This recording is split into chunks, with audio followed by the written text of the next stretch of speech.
It says I am live. Can you hear me now?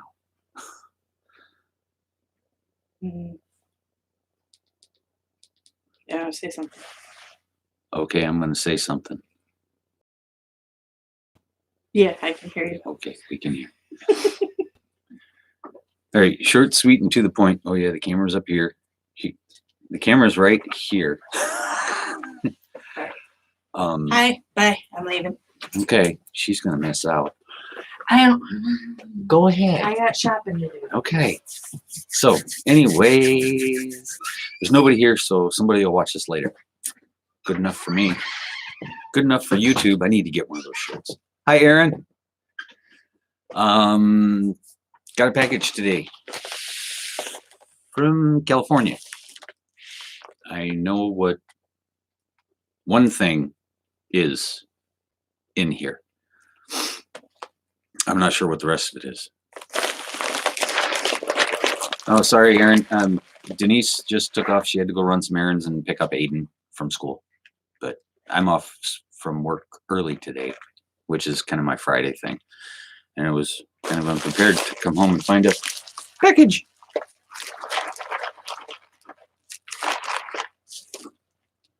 It's a very heavy box of Cheerios.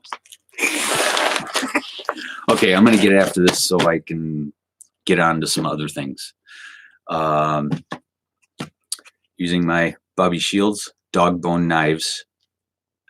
Please check out his channel. He makes some awesome cutlery.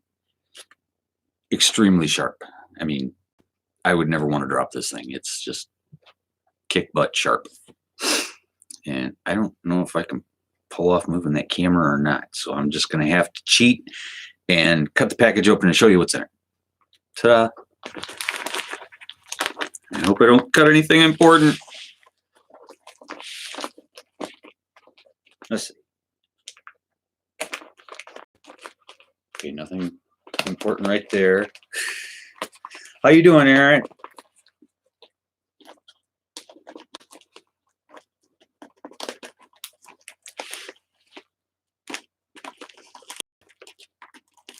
Carefully, surgical precision.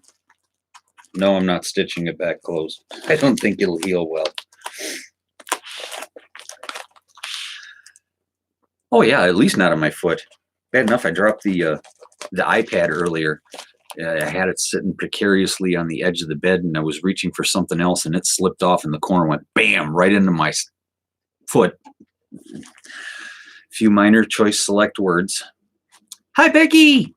I'm opening package things. And Denise took off, so she's going to have to watch this on replay. Okay. There, I think I got it snipted proper-ish. Replace blade. So did everybody run out and buy like 6,400 rolls of toilet paper, even though it has absolutely nothing to do with the Corona crap thing? I still don't understand that.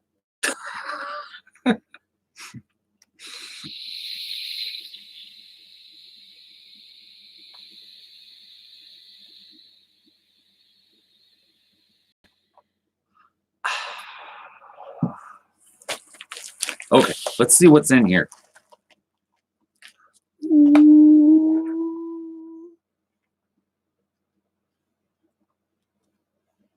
Am I supposed to show all this, Becky? Because I'm not going to break into this part of it, because I think I know who this is for. Jaken, hi. Just went through the old time. But anyway, oh yeah, hold it up to the camera. Now, Becky is the item I purchased in the little box in the back, or I'm not sure.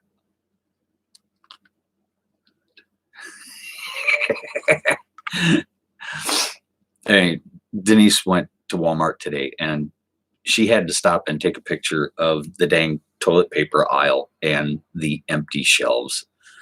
Oh, it is in there. Okay, cool. Thank you. Thank you very much.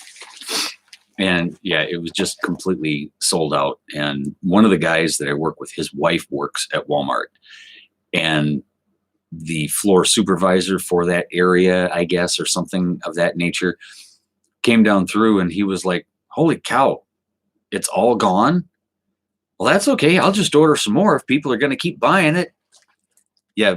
Problem is people are overstocking on this crap now.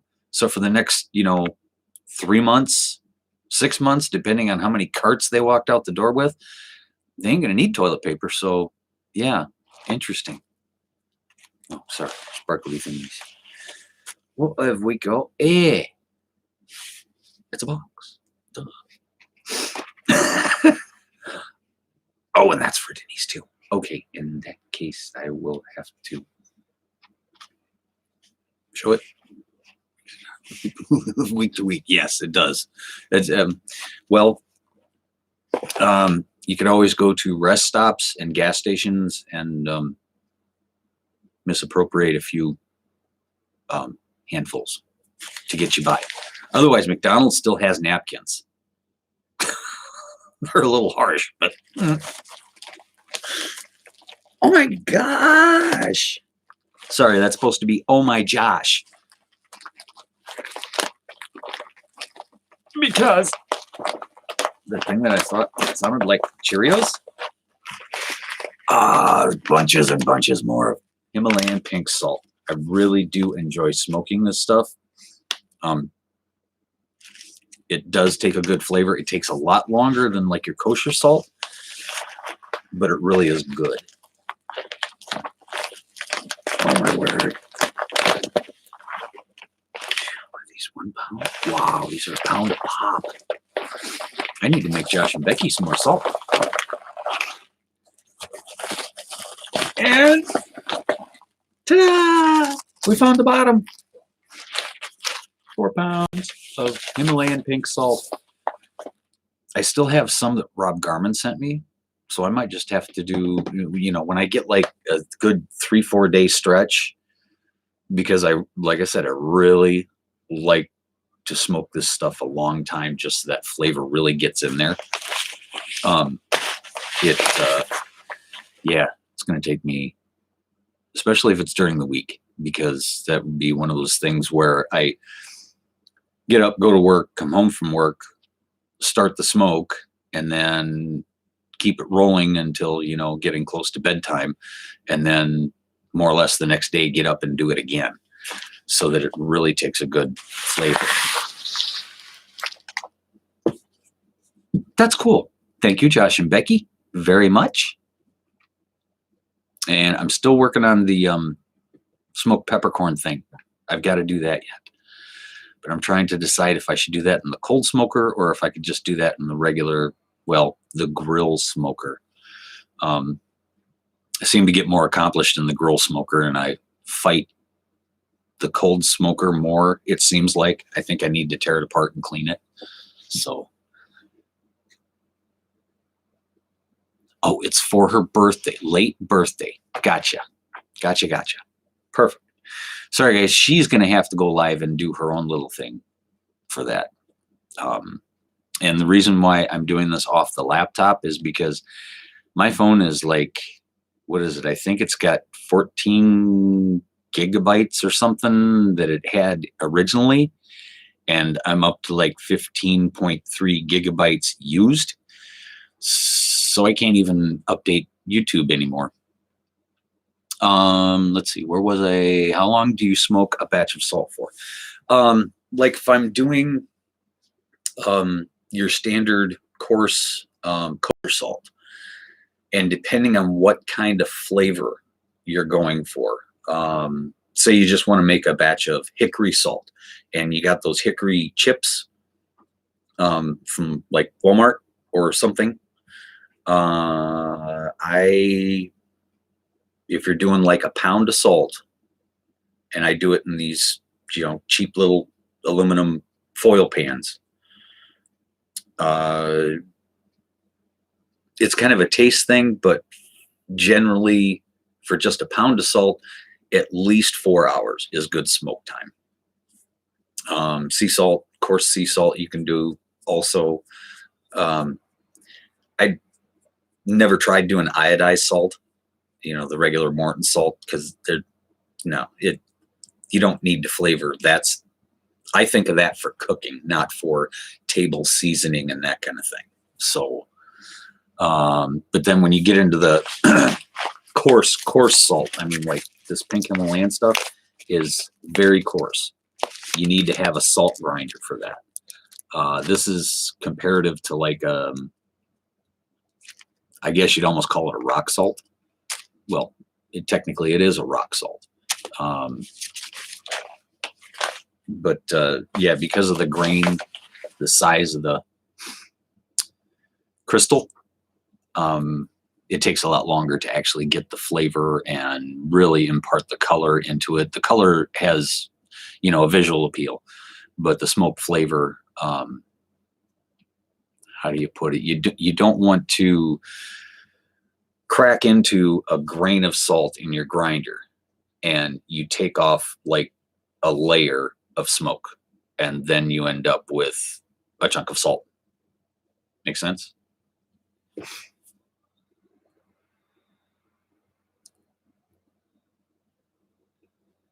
And what was my other concern about doing the peppercorns?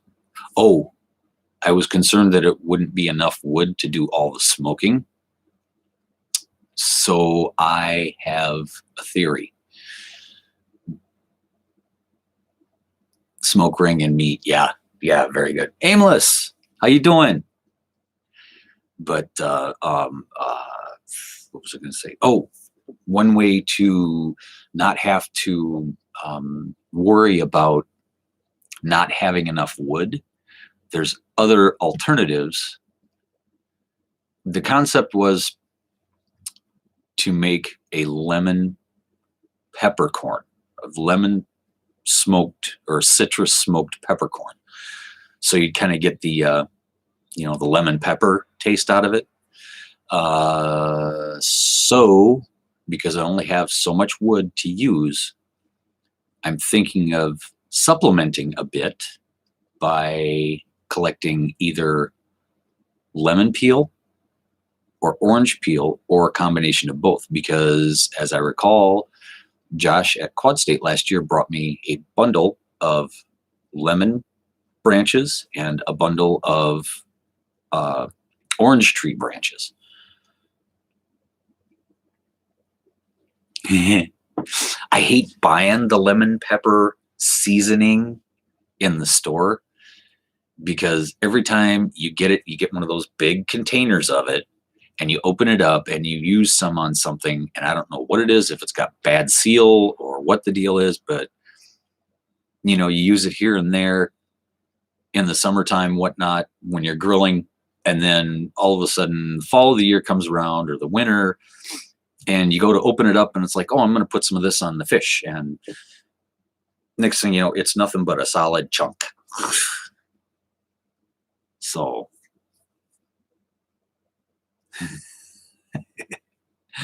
okay, lemon balm work, maybe. Lemon balm. Oh, that's the herb lemon balm. Yeah, that's a possibility. I know when I was doing the smoked salt with that I called the moonshine smoked salt. Originally, I was using corn cobs for that, and I ran out of corn cobs. Well, I didn't run out, but it was like I'm gonna end up burning up all my corn cobs. And then I got to thinking, we had planted like some Indian corn, and we had some field corn that came up, and we tried planting some sweet corn, and all of them epically failed or got raided by squirrels and whatnot. So just for the heck of it, hi Dana. Just for the heck of it, I went and what the heck? I grabbed some corn stalks, sections of the corn stalk itself. And so I had my oak wood, red oak wood going, smoking away. And I just basically shut all the air off. So it was just kind of a trickle of air coming in to the grill.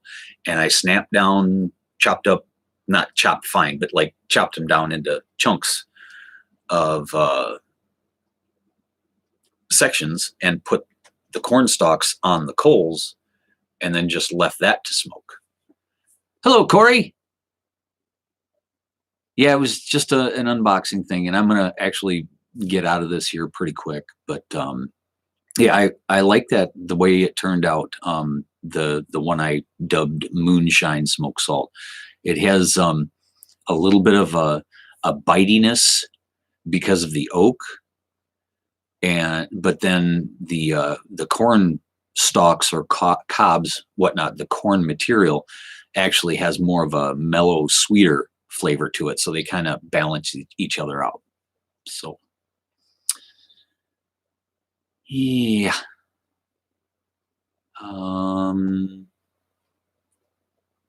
Any other quick tidbits before I call it a day and get back to doing some of my tinkering? You guys like my beer band? It's one of my, not a latest one, but it's a little heavier. It's a copper one. What did I unbox, Corey? There was something that I purchased from an online auction, YouTube auction, and that's also in this little package for Denise for Mother's Day. And there was a late birthday present for Denise, so Denise is going to have to do her own unboxing video. Apple, pear, cherry trees, and a chipper. Oh, and the other thing that I got was 4 pounds of Himalayan pink salt. And thank you very much once again, Josh and Becky. Much appreciated. Aaron, yeah,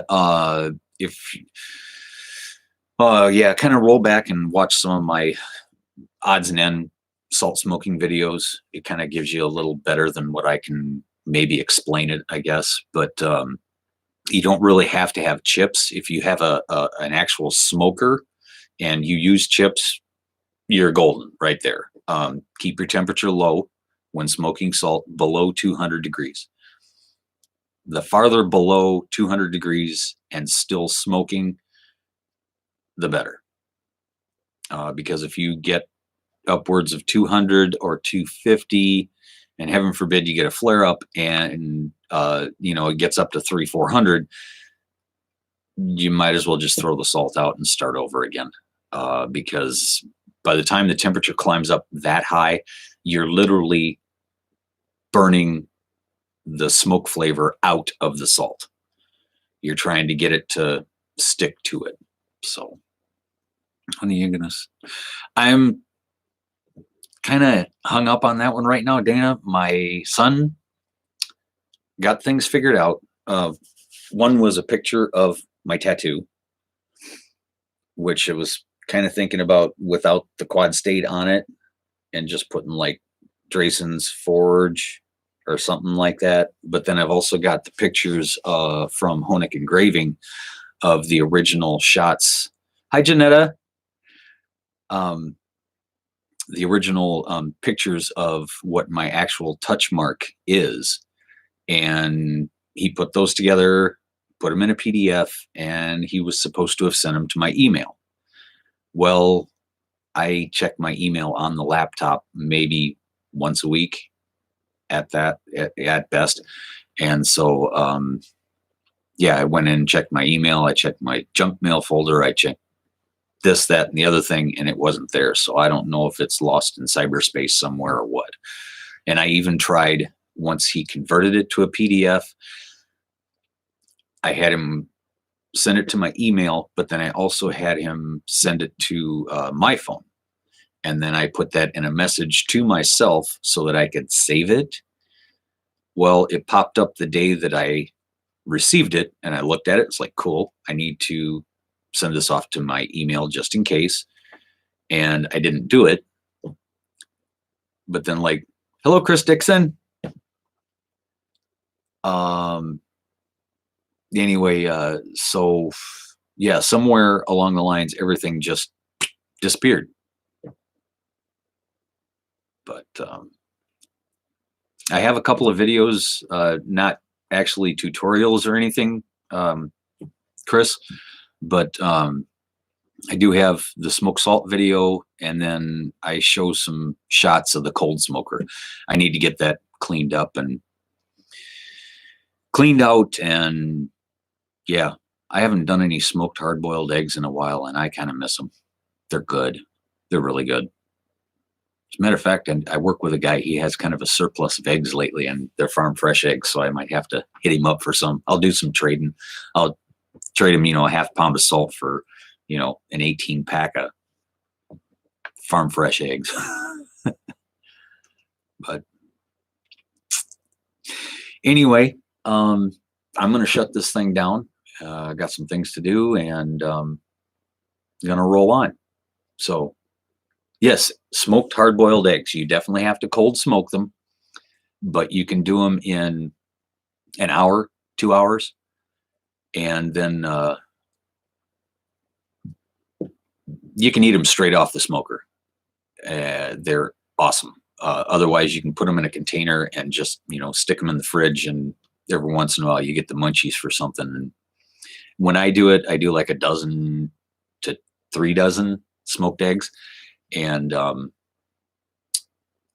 you take one of those smoked hard-boiled eggs, cut it open, and just sprinkle a little pinch of the smoked salt on it, and it tastes like a bacon flavored egg. It is awesome. So, yep, smoked salt on bacon, or smoked salt on bacon, smoked salt on popcorn. So, alrighty, folks, I am going to shut this down and get on with getting on. So, you all take care, be well, and sorry it's not a forging video or even anything else work tinkering related, but hey, Matt, Mystic Mountain. Hold on. Put that down there. Put JD. Sorry. Sorry, I didn't mean to make everybody hungry. So, all right. Anyway, okay. Enough out of me. You guys all take care and be well. Everybody calls me JT anymore, so, well, thanks for me putting that on my Facebook as my profile, but what the heck. Drayson's Forge, gonna sign off. So, all right. Take care, everybody, and thanks for coming in. Be well.